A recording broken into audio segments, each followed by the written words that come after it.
Hello, I'd like to start by thanking the court for allowing me the time and opportunity to speak today. My name is Olivia, and I'm the big sister of Kaylee Gonzalez, and I was blessed to love Madison Mogen as a sister too.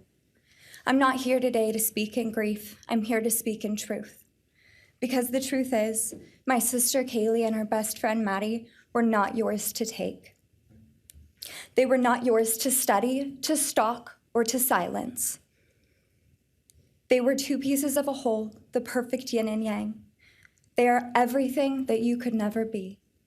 Loved, accepted, vibrant, accomplished, brave, and powerful. Because the truth about Kaylee and Maddie is they would have been kind to you. If you had approached them in their everyday lives, they would have given you directions, thanked you for the compliment, or awkwardly giggled to make your own words less uncomfortable for you. In a world that rejected you, they would have shown mercy. Because the truth is, I'm angry. Every day I'm angry. I'm left shouting at the inside of my own head everything I wish I could say to you. The truth about me is when I heard the news, I didn't cry. I listened for them. I promised them I would, that I would fight for them, that I would show up no matter what it cost me. I swore I'd never let them feel alone. Because you see, I've always been their heavyweight. I've always been the one to fight the battles they didn't feel ready to fight themselves. All it ever took was a call, and they knew I would handle it for them, no matter the time, no matter the cost. They could wave their white flag because they knew I would never back down, not for them, and not even death could change that. Somewhere along the line, I started to think about what I would say to them if I was given just one last chance. If I could gather enough heartbreak or love or sacrifice or whatever it took to get just one message across, what would I say? Throughout this entire process, I've written my feelings down at every moment, my wishes, my love, my denial, my anger. And as one final act of love, I'd planned to read these thoughts, even jarring and discombobulating and not even making sense. Because for me, that was true love. As bare and as naked as it could be, not laced in pretty words or dressed for the occasion, but written through bleary eyes at 2 a.m. with clenched fists, angry at this reality. My true final act of love was to continue on without them, for them. That dream to read aloud my love to them, to bring meaning through pain, was the latest blow in realizing you don't deserve it. And Kaylee and Maddie don't need it. Kaylee and Maddie have always known my love, and they would never ask me to prove it by further victimizing myself to a defendant who has shown no guilt, no remorse, no apprehension. They would say to me, why would you give the satisfaction of showing vulnerability now? You promised you would never back down. And for that clarity, I'm thankful. I won't stand here and give you what you want. I won't offer you tears. I won't offer you trembling. Disappointments like you thrive on pain, on fear, and on the illusion of power. And I won't feed your beast. Instead, I will call you what you are. Sociopath, psychopath, murderer. I will ask the questions that reverberate violently in my own head, so loudly that I can't think straight most any day. Some of these might be familiar, so sit up straight when I talk to you.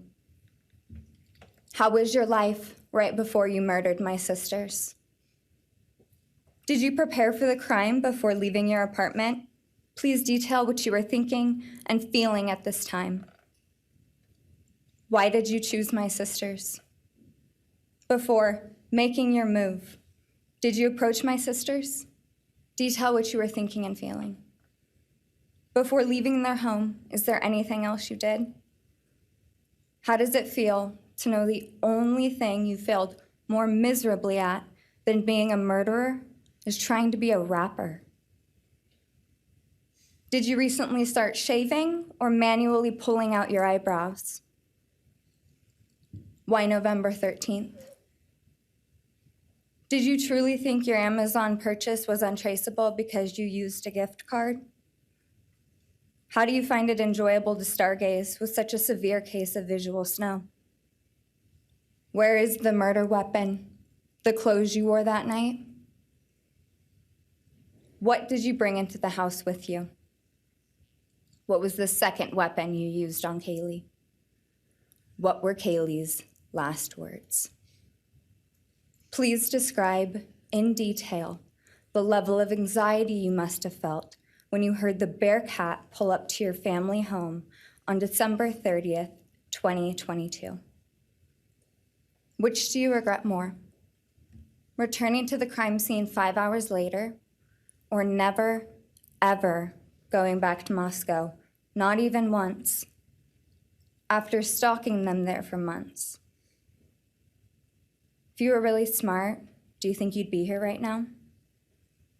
What's it like needing this much attention just to feel real? You're terrified of being ordinary, aren't you? Do you feel anything at all? Or are you exactly what you always feared? Nothing.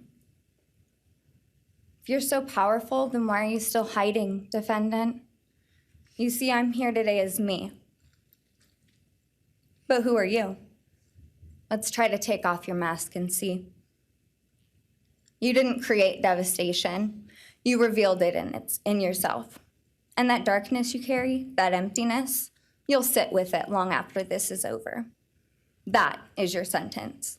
And it was written on the wall long before you ever pled guilty. You didn't win. You just exposed yourself as the coward you are. You're a delusional, pathetic, hypochondriac loser who thought you were so much smarter than everybody else.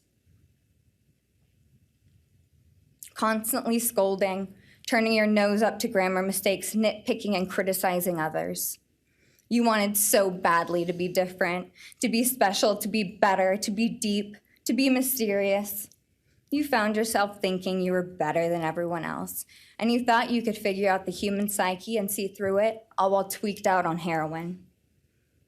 Lurking in the shadows made you feel powerful because no one ever paid you any attention in the light. You thought you were exceptional, all because of a grade on a paper.